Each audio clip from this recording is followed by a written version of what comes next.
Please, Joe, don't die. I don't think that will lighten the mood of the audience.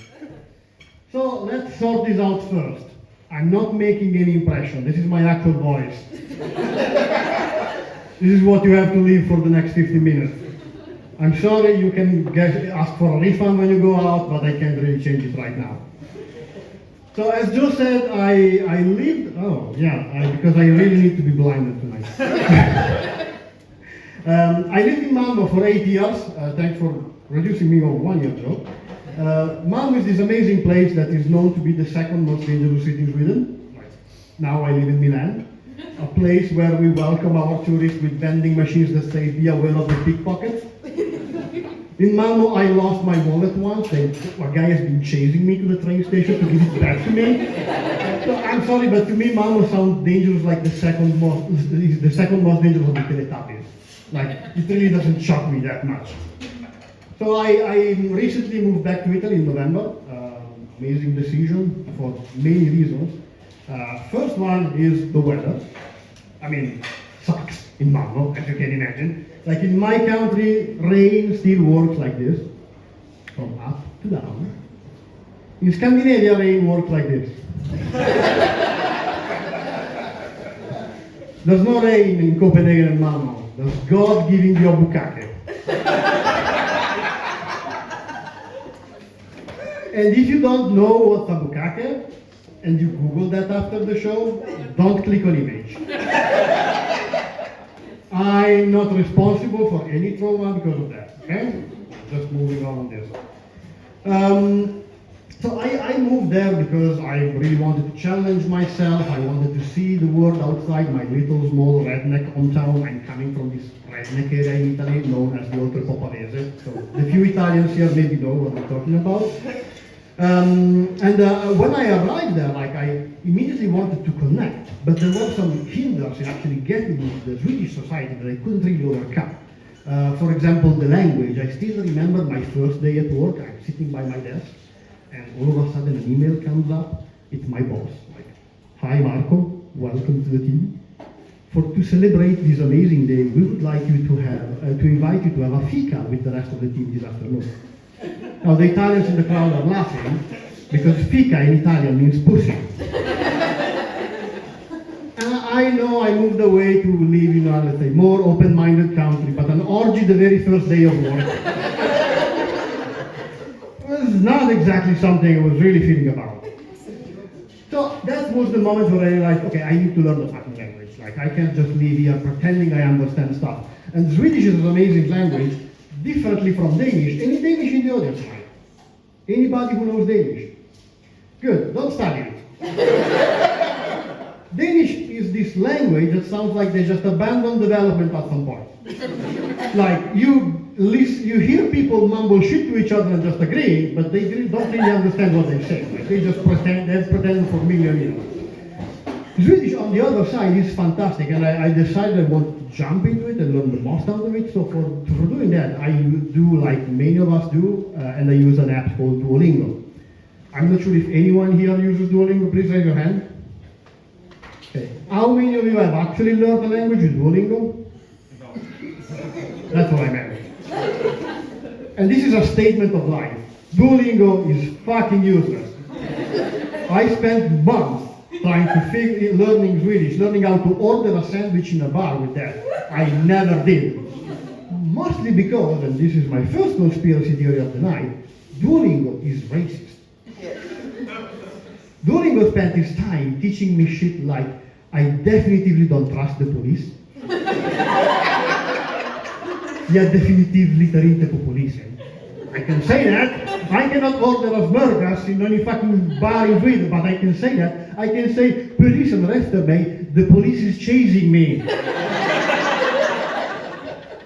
And I can say, jag åt lunch med min advokat igår. I had lunch with my lawyer yesterday.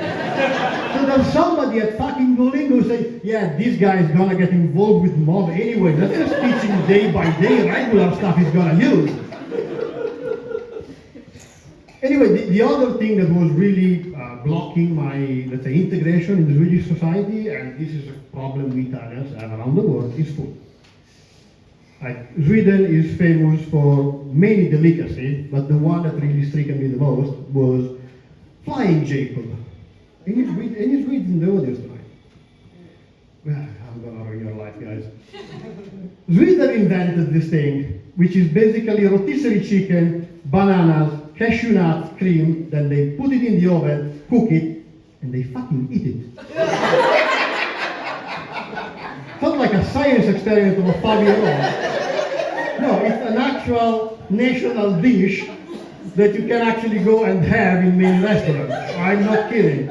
I hope it's called the Flying Jacob because somebody kicked Jacob out of a fucking window when he came out of the window.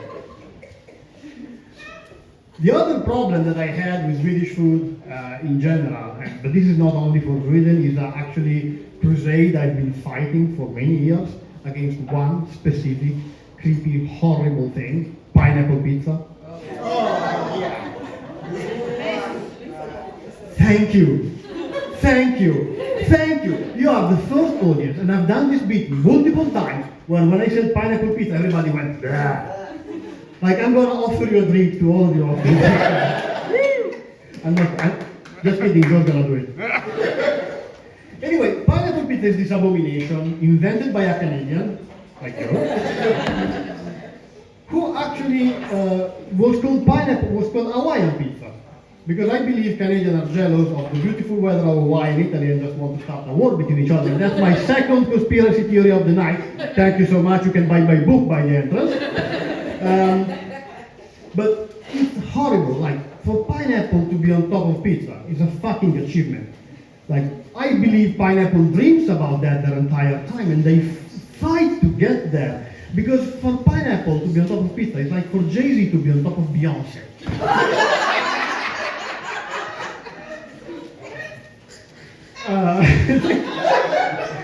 He just killed somebody there. Do you need CPR? Okay. Like, he's an ugly motherfucker, we all know that. And he should just stay away. He doesn't deserve that girl. And in the very same way, pizza, being the Beyonce of food, doesn't deserve pineapple. Or vice versa, I just fucked up this joke, but that's okay. So when I realized all these things together, that okay, I cannot really stay in this country, weather, food, whatever the fuck, let's just move back. So in November, I just packed all my shit and moved back to my family house. So now I live with my sister and a 6-year-old, which really solved my sex life. In fact, it's disappeared, taking a huge weight off my chest. I don't have to think about reproduction anymore, probably for the rest of my life. But there are a lot of things I've realized moving back to Italy that I used to do and I'm not doing anymore. Like, first of all, we are 60 million people who never shut the fuck up. And I know everybody knows that, but what people don't really know is why is that. You know, in every other country in the world, whenever people speak, it's because they have actually a piece of information they want to tell to somebody else. That's not the way it works in Italy. Italian speaks because they are afraid of silence. Like, and that's why we never shut the fuck up. Honestly, I learned that in the worst possible way, because the first time I was talking to my dad, I listened for 35 fucking minutes, waiting for him to stop. We interrupt each other not because we are bad-mannered, it's self-defense. You don't want to die just listening to some random guys on the street, you just ask for direction. Like, shut the fuck up, I need to go, I have to buy groceries. The other thing I've realized going back is that, well, Italy is not a country anymore. We are a region based on carbohydrates. Like, it's unbelievable the amount of effort we just put on defining what the fuck goes in our carbonara. If my country would have invested the same amount of time in science, there would be an Italian fucking space station orbiting around the Earth. We would be serving pizza on the moon now. That no, we just go on the internet and complain about what the fuck somebody else does in the world with our recipes. That's our main export right now. By the way, I would say I love Luxembourg. I I love this place today, and it's unbelievable how much of a good use this country makes with everybody else's tax money. Like, I'm speaking from a country who doesn't even get his own tax money. So I'm a bit jealous, like what my country could be if we would get those. Moving on that, aside that, the other thing that is really been infesting my life recently is living with my parents. I mean, it's not easy to go back and all of a sudden, from being a 40-year-old guy who was actually having a career, having his own apartment, living alone, you sit in front of your mom and you realize she doesn't give a shit about your opinion. Because in her head, you're still the guy she spent months of her life teaching how to not shit himself in public. I realized that the moment you start from that point, your credibility can never be really high. Like, she was like, yeah, you know, if it wouldn't be for me, you will still be pissing yourself. So what I did, the moment I went back to Italy, I joined Tinder. There's been many Tinder jokes tonight. How many of you are on Tinder here? It's the folks, really, you all have fulfilling sex life.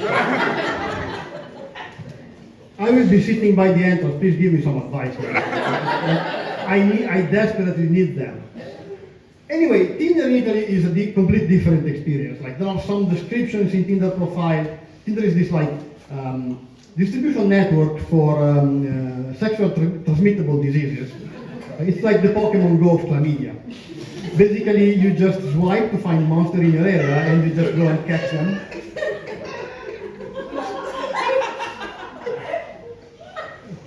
It's funny because it's true. If you are on Tinder as I am, you are broken. Yeah, Joe, when I see you, I know I have to move. What really makes me laugh like an idiot are the descriptions that Italian girls put on Tinder.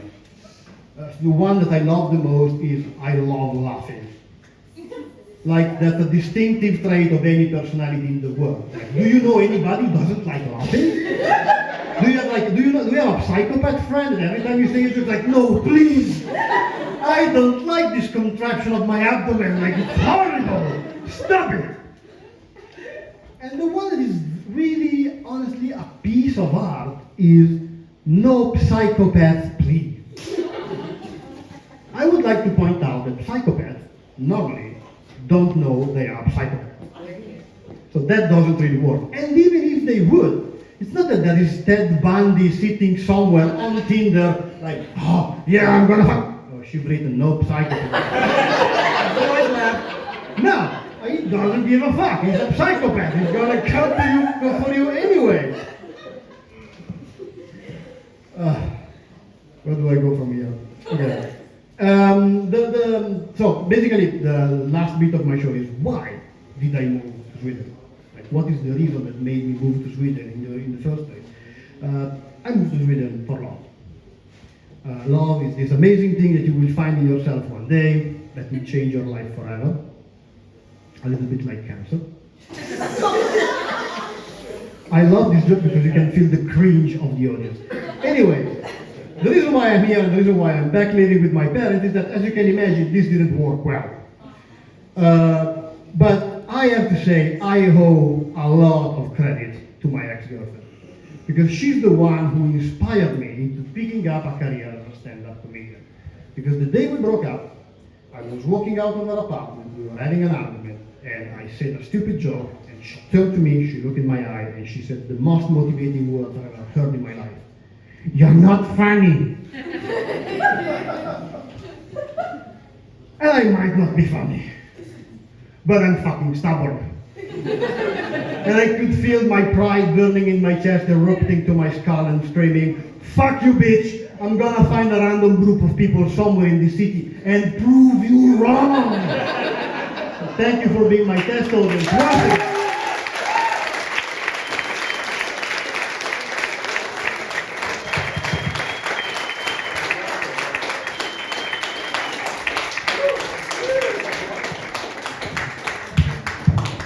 Ladies and gentlemen, Mr. Marco Moretti! All right!